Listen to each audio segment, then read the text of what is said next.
Terima kasih pemirsa, kita masih bersama dan kita berada di segmen akhir dalam obrolan terkini bersama dengan Ibu Kadis Perdagangan Kota Makassar. Bu Kadis, ada yang dikenal dengan istilah metrologi, itu seperti apa sebenarnya di Dinas Perdagangan? Iya, metrologi barang baru di pemerintah kabupaten kota, karena selama ini adalah menjadi kewenangan provinsi. Nah, ketika orang berbicara metrologi, pikirannya pasti terkait dengan iklim, suhu, padahal itu meteorologi. Kalau ini metrologi itu adalah UTTP, ukuran timbang takar panjang.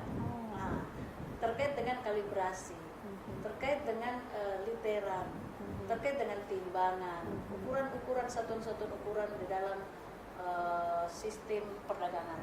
Misalnya membeli beras, tentunya ada.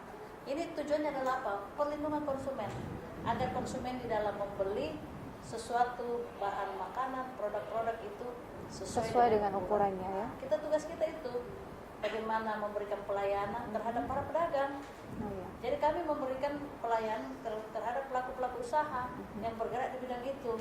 Misalnya distributor beras, distributor terigu, semua alat-alat timbang itu harus kami ukur. Termasuk jembatan timbang. Mau ikut juga Bu di situ ya? Jembatan timbang di kawasan industri itu kami pelayanan di sana. Mengukur tonase mobil. Nah, itu. Kemudian dua minggu yang lalu kami masuk ke pasar untuk mengecek, mengawasi apakah pedagang alat-alat ukur timbang pedagang ini masih normal apa tidak. Jadi kita ketika ke pasar bawa alat bidul, kita bawa alat itu kemudian kita tes. Nah, ke depan saya punya program. Apa Ibu tuh program? Membuat pasar tertib ukur. Nah, ada program saya 2020 tiga sasaran pasar saya. Pasar di Kota Makassar akan kami jadikan pasar tertib ukur. Apakah ini berarti saat ini sistem pengukuran yang ada di pasar rakyat ini belum memadai atau seperti apa Bu? Artinya begini, kita mau intinya kan perlindungan konsumen. Kita ingin pasar-pasar, kan kita tidak bisa pungkiri para pedagang itu melakukan hal-hal yang tidak diinginkan yang merugikan konsumen. Itu tidak bisa kita pungkiri.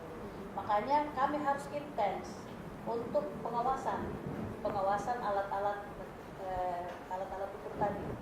Nah, kami punya keterbatasan tenaga, bisa saja pada saat kami masuk semua alat-alatnya itu yang bagus yang dia pakai. Giliran kami keluar diganti lagi Bu ya? Ganti lagi. Nah, ini kan sampai kapan seperti ini? Sehingga saya akan membuat program pasar tertib ukur. Seperti ini contohnya. Misalnya di Pasar Baru itu kan sudah pasar tertib ukur itu beberapa tahun yang lalu. Ini kami akan kembalikan lagi. Semua masyarakat keluarga yang keluar dari pasar itu kita siapkan satu pos. Ayo Ibu, barang Ibu beli apa tadi? Ayam berapa kilo kita ukur kembali. Sistem pengukuran ulang Bu ya? Iya. Mau habis beli cabai 1 kilo, ayo Bu kita ukur kembali. Ketika ada yang curang, pedagang yang curang pasti kita bisa langsung tindakin. Jadi kita ada pos rencananya kita akan buat semacam pos di pintu keluar untuk mengukur kembali produk-produk yang sudah dibeli oleh konsumen seperti itu, sehingga orang yang masuk dalam pasar itu tidak ini lagi, tidak ragu lagi karena alat-alat ukur timbang yang ada dalam pasar itu sudah normal, sudah terukur, sudah bagus seperti itu. Tapi kan ini adalah yang kita hadapi adalah para pelaku usaha, dalam ini pedagang. Bagaimana sih proses untuk mengedukasi nantinya Bu? Itulah proses edukasi lah ini. Inilah proses edukasi kita, bukan hanya kita datang seminggu sekali. Seperti saya katakan tadi, makanya ini pos harus standby. Ini pos harus standby di pasar untuk mengedukasi para pedagang agar tidak curang. Ada sanksi tidak Bu nantinya akan diberlakukan nanti? Ada sanksi, namanya curang ada sanksinya. Seperti itu ya. Iya, ini kan dia punya alat kita sita dia punya, kita kasih kesempatan untuk tidak menjual dulu. Perbaiki dulu alat. Dan itu pengawasan lebih ketat karena pos kita ada di pasar. Ya. Dan petugas kita tentu akan keliling. Kira-kira berapa banyak tenaga yang dibutuhkan untuk itu Bu? Ya. Kan lumayan Bu ya di seluruh pasar ini nantinya. Saya program dulu 3 pasar. 3 pasar terlebih dahulu. Dulu kan di Makassar ini kita punya pasar 13.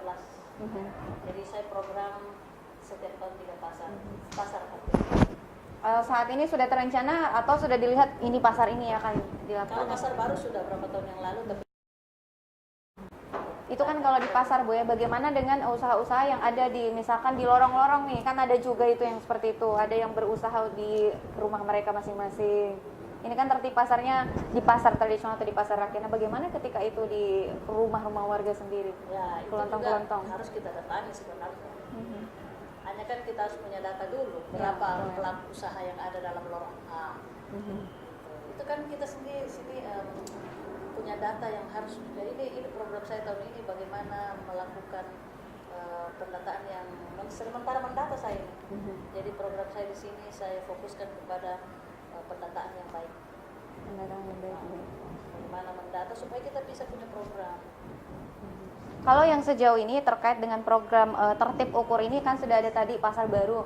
Kira-kira kalau pasar-pasar yang besar lainnya itu yang memberikan kontribusi yang besar terhadap hal itu apa saja? Pasar mana saja Bu yang menunjukkan memang oh iya di sini Koordinasi dengan PD Pasar. PD Pasar kan yang tiap hari memantau ya, tiap hari berada bersama-sama dengan para pelaku usaha itu. Kita kan berkoordinasi dengan mereka. terkait Mendapatkan data itu. terkait alat ukur sudah ada estimasi biaya Bu Oh iya, sudah pasti. di pos-pos Jadi pendirian sudah harus pos. kita namanya kita merencanakan, kita sudah berpikir apa yang harus dibutuhkan. Tentunya tenaga ya, SDM, alat, Mhm. pos, Ya. ya pos-pos tempat-tempat. Ya itu kita sudah berpikir itu. Ketika kita menciptakan suatu inovasi, tentu kita sudah berpikir sampai rinci-rinci. Baik, dan semuanya akan dilakukan di tahun 2020 karena saat ini adalah pelaksanaan program yang telah direncanakan sebelumnya Bu ya. Kita berada di segmen terakhir, Bu Kadis silakan yang ingin disampaikan kepada seluruh masyarakat kita. Kepada para pemirsa Fajar TV, para pendengar radio TV Fajar FM, untuk karena ini adalah bulan konsumen, sehingga saya mengajak ibu-ibu atau masyarakat kota cerdas, teliti sebelum membeli. Membeli bukan karena keinginan, tapi belilah sesuatu yang memang merupakan kebutuhan kita. Terima kasih. Terima kasih Bu Kadis Perdagangan Kota Makassar, Ibu Nilma Palamba SHMAP, dan penyampaian tips tadi sekaligus menjadi penutup perjumpaan kita dalam obrolan terkini untuk edisi hari ini. Saya Sartika Muhtar, sampai jumpa dan wassalamualaikum warahmatullahi wabarakatuh.